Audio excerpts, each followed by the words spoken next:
I don't know if I'm ready to do this. I'm kind of sad. You know, I'm selling this watch. It's in immaculate, pristine condition. It's such a sad day. I'm selling it, so I'm going to explain why I'm selling it. But as I was getting my video camera out, you know, his final video presentation before he sells his Citizen Grand Touring Sport NB1031-53L, I thought of a Showtime series I used to watch called Dexter, where he always had to have a sample of his work. And if you saw that show, you know what I'm talking about. And this is kind of like a sample of my work. That's a sick thing to say, but you know, what are you going to do? I had the thought. I thought I'd share it with the international watch community. So I'm going to do a review of this. There's a very strong possibility that it's going to sell tonight on eBay. I've got about 18 people looking at it. I assume someone's going to buy it, but maybe not. Maybe they're just vultures waiting for the price to drop. I won't let the price drop any more than it is. But I'll force myself to wear it, I guess. It's more about pride than about money, ultimately, when you're selling something for a good price. What I want to do is give a review of this, and then as I give the review, you'll see why I'm selling it. And it's a beautiful Tier 3 watch. These go for about, $730 on sale to $830 typically from reputable sellers on eBay. You can see that beautiful dial. A lot of you have commented on this. You saw me unbox it, and you said, "Oh my God, that's the watch, McMahon. How dare you sell it? Do not sell that masterpiece." What a beautiful 44mm watch. So let's do a review. Let's look at the look appeal, the comfort, the build quality, the build integrity, the lume, the versatility, the wrist presence, and the value of the watch. First, the look appeal. At 44mm, this is a very well-balanced, mid-sized Citizen Grand Touring Sport. And if you're looking for some blue dial pop in your collection, as I am, this presumably when it sells tonight, I won't have any blue watches. This is, and you're looking for really top refinement, and you're looking for something that's going to exceed a Tier 3 watch build quality on your wrist.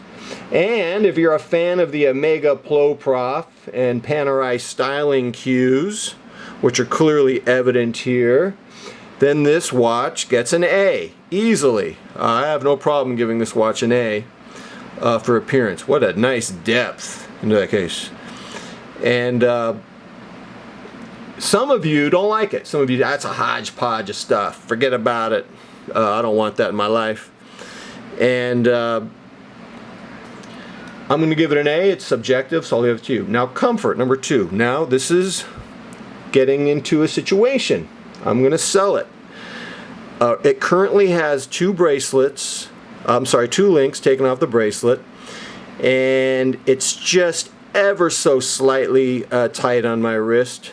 In fact, you know, I can put a watch on and it's not tight, but just through movement and heat and body heat, my wrist can expand while I'm in action. He's always in action, isn't he? And my wrist can expand, so a watch that feels like it fits perfectly when I leave the house becomes tight. So actually, I'd rather have another link added to this, so I would only have 1 link removed, not 2.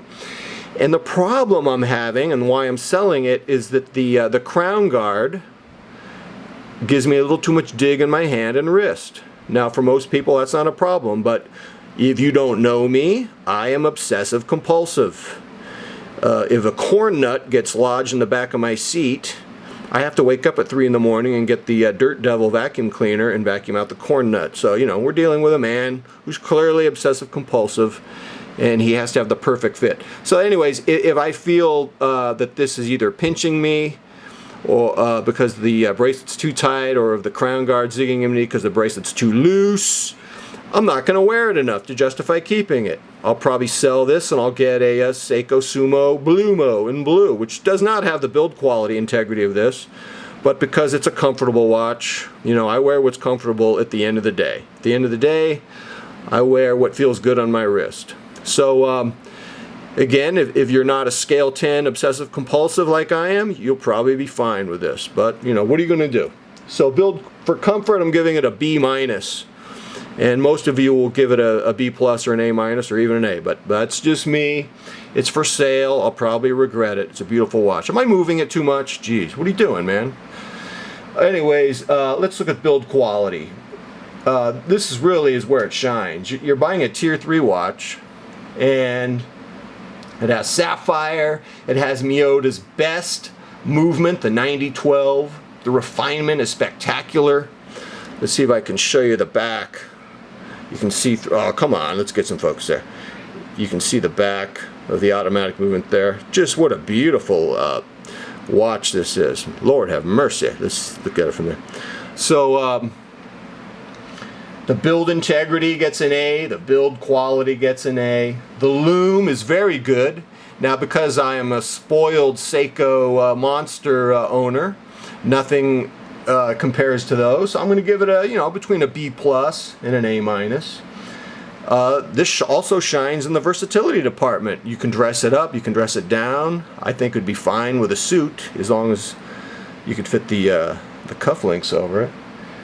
What a gorgeous piece of watch here. I mean, it's the same size as your Rolex Deep Sea Dweller, which is only $15,000 in chump change.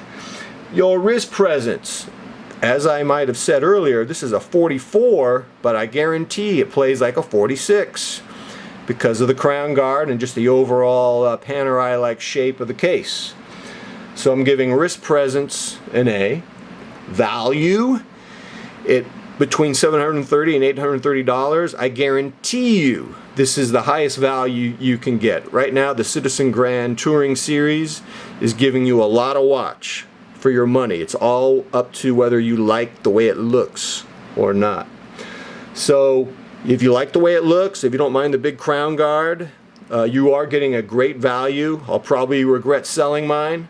I wanted one last souvenir of it before I sell it, the Dexter factor. And until next time, I am out.